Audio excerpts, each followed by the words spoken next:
U.S. President Donald Trump has announced the removal of tariffs on Scottish whiskey following a recent royal visit by King Charles III and Queen Camilla to Washington, D.C. The move is seen as part of broader diplomatic efforts aimed at strengthening trade relations between the United States and Scotland.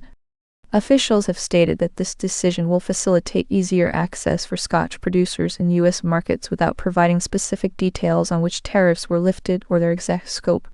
This action comes after a week-long visit by King Charles III, during which discussions focused on economic cooperation and cultural exchanges. Meanwhile, no official statement has been issued regarding the tariff changes. Sources indicate that this decision aligns with ongoing trade negotiations between both nations. The implications of these tariff adjustments remain to be seen, as they could impact import costs for Scotch producers looking to enter or expand their presence in U.S. markets. Iran's supreme leader issued a defiant statement Thursday, vowing to protect the Islamic Republic's nuclear and missile capabilities. This stance comes in direct opposition to U.S. President Donald Trump's efforts through airstrikes and broader diplomatic measures aimed at curbing these programs. The global benchmark for oil Brent crude surged as high as $126 per barrel due to concerns over Iran's potential chokehold on the Strait of Hormuz. Defense Secretary Hegseth is facing heightened scrutiny from lawmakers amid rising oil prices. The situation has taken center stage due to a key authorization deadline that Congress must address.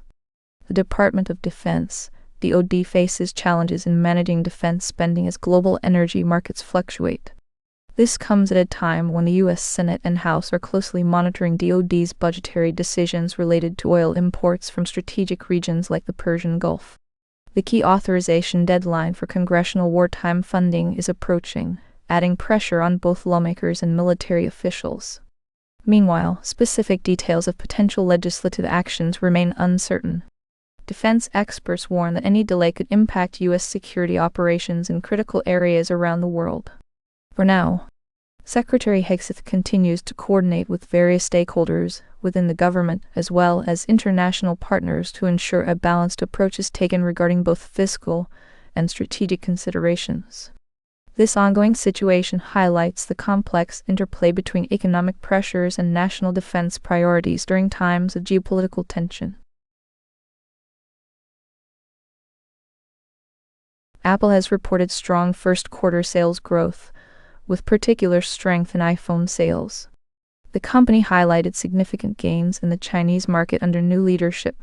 Tim Cook stepped down from his role as CEO earlier this year, and John Ternus took over at Apple. Financial results for Q1 show robust performance across multiple product lines, especially iPhones, which saw a notable increase compared to last quarter's figures. This growth is attributed partly to improved sales strategies in key markets like China. Apple expressed satisfaction with the transition of leadership under Mr. Ternus and emphasized his role in driving forward Apple's strategic initiatives moving into Q2. A significant milestone was achieved on Thursday as the first direct commercial flight between the United States and Venezuela landed in Caracas, marking a 7-year hiatus since such flights were last conducted. This development holds potential implications for improving diplomatic relations between the two nations. The flight arrived at Simón Bolívar International Airport after departing from Miami, operated by American Airlines subsidiary. The resumption of direct commercial air travel is seen as an important step towards normalizing ties and fostering economic cooperation between Venezuela under President Nicolas Maduro's administration and the United States during Donald Trump's presidency. This event highlights a shift in regional dynamics and could pave the way for increased interaction, trade opportunities, potential easing of tensions. However, it remains to be seen how this development will impact ongoing diplomatic efforts and relations moving forward. The U.S. Senate has unanimously approved a bipartisan resolution banning its members and staff from using prediction markets immediately effective upon passage. This move comes as lawmakers express concerns about potential misuse of insider information by senators engaging in such activities. Senator Chuck Schumer, the minority leader for New York, played a key role in this effort to ensure transparency within Congress. The measure aims to address ethical considerations surrounding financial speculation based on confidential government knowledge, and is seen as an important step toward maintaining public trust in legislative processes. For more updates on developments related to congressional ethics and oversight, stay tuned. Actor and pop star Britney Spears has been charged with a misdemeanor count of driving under the influence. The charges were filed by prosecutors on March 23, following an incident that occurred earlier this month. Spears is currently undergoing substance abuse treatment as part of her ongoing efforts to address personal health issues. No further details regarding potential court proceedings or bail conditions have been released at this time. The case remains under investigation, and the next steps will be determined by legal authorities in California. Gas prices also much higher since the war began. IAEA says the national average Thursday was at $4.30 a gallon, saddling businesses and consumers with higher costs. Also Thursday, the government reported that a key inflation measure jumped in March as gas prices soared. The latest sign that the Iran war is driving the cost of living sharply higher.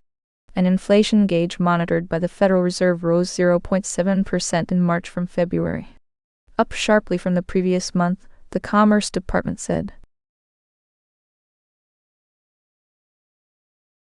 Federal Reserve Chair Jerome Powell announced that interest rates will remain between 3.5% and 3.75%.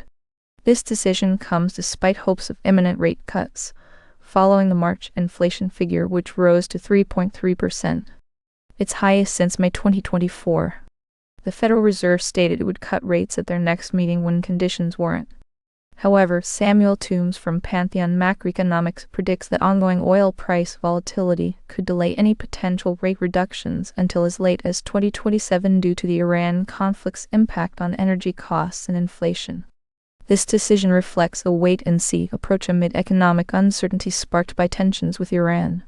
The war has pushed up fuel prices, leading to higher grocery bills for consumers across America. Central banks typically raise rates when faced with high inflation as part of their strategy to control price rises. Conflict continues to affect the economy and consumer spending patterns in a significant way. In a recent development in Texas, new restrictions have been placed on Supplemental Nutrition Assistance Program (SNAP) benefits. These changes specifically target sugary foods and drinks, affecting both recipients and local businesses.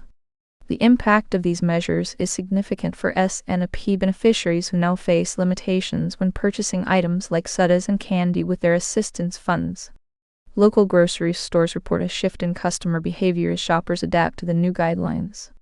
Officials have not provided detailed information on how this policy will be enforced or its long-term effects, leaving many recipients uncertain about future changes.